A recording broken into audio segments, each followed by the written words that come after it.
Praise the lord. దేవుని ప్రశస్తమైన నామమునకు మహిమ కలుగునుగాక.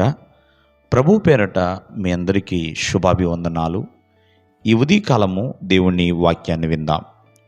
మార్కు సువార్త 4వ అధ్యాయము 39వ వచనము.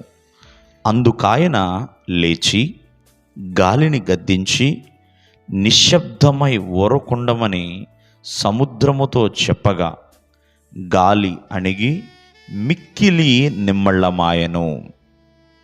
ప్రియమైన వారలారా, యేసుక్రీస్తు వారు అలాగే శిష్యులు ఆనాడు పడవల్లో ప్రయాణాలు చేస్తూ ఉన్నారు. సముద్రం పైన ప్రయాణం చేస్తున్న సమయంలో యేసుక్రీస్తు వారు నిద్రపోతున్నారు. అమరమున, ఆ దోణి యొక్క అమరమున ఉన్నపాటున ఒక్కసారిగా తుఫాను వచ్చింది, గాలి వచ్చింది.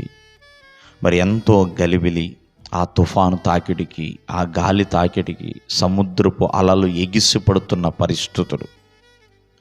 ఆ అలలు వీరి యొక్క పడవ మీద కొట్టినందున దోణి అంతా నిండిపోతుంది.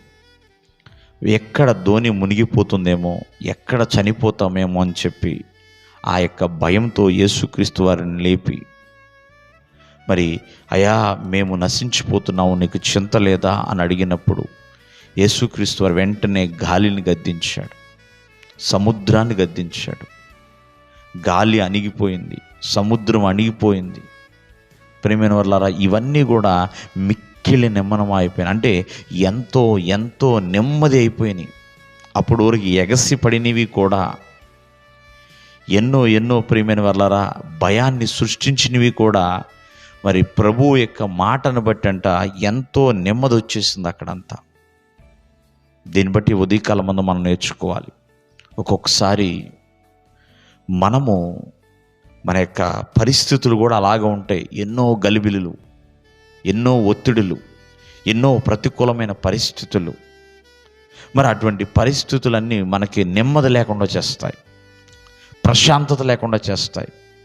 టెన్షన్ పడుతూ, నిద్ర లేక, సరైన భోజనం చేయలేక ఎంతోమంది వాళ్ళ దగ్గరికి వీళ్ళ దగ్గరికి తిరుగుతూ ఎంతగానో ఇబ్బంది పడుతూ ఉంటాం. ఈ ఉదయకాలం ముందు కొన్ని విషయాలు మనం నేర్చుకోవాలి. ఇక్కడ ఎంతో నెమ్మది కలిగిందండి. అలా కలగడానికి కారణం ప్రియమైన వారలారా యేసుక్రీస్తు వారు అక్కడ ఉన్నారు కాబట్టి. వీళ్ళు ఆ సమస్య వచ్చినప్పుడు ప్రియమైన వారలారా యేసుక్రీస్తు వారికి చెప్పారంతే. కాబట్టి ఈ రోజున నీ జీవితంలో ఎంతో సమస్య ఉండొచ్చేమో, ఎన్నో శోధనలు రావచ్చు, ఎన్నో భయానకమైన పరిస్థితులు నీ జీవితంలో చోటు చేసుకోవచ్చు. ప్రభువు నీ జీవితంలో ఉండాలి మొదట. 2, ఏది వచ్చినా మొదట ప్రభువుకే చెప్పాలి. అలా ప్రభువుకు చెప్పినప్పుడంట మన జీవితంలో ఉన్న ఒత్తిడిని తీసివేసేస్తాడు. పరిస్థితులు ప్రతికూలమే అనుకూలంగా మలుస్తాడు. గలిబిలు తీసివేసి ప్రియమైన వారలారా చక్కటి నెమ్మదిని అనుగ్రహిస్తాడు.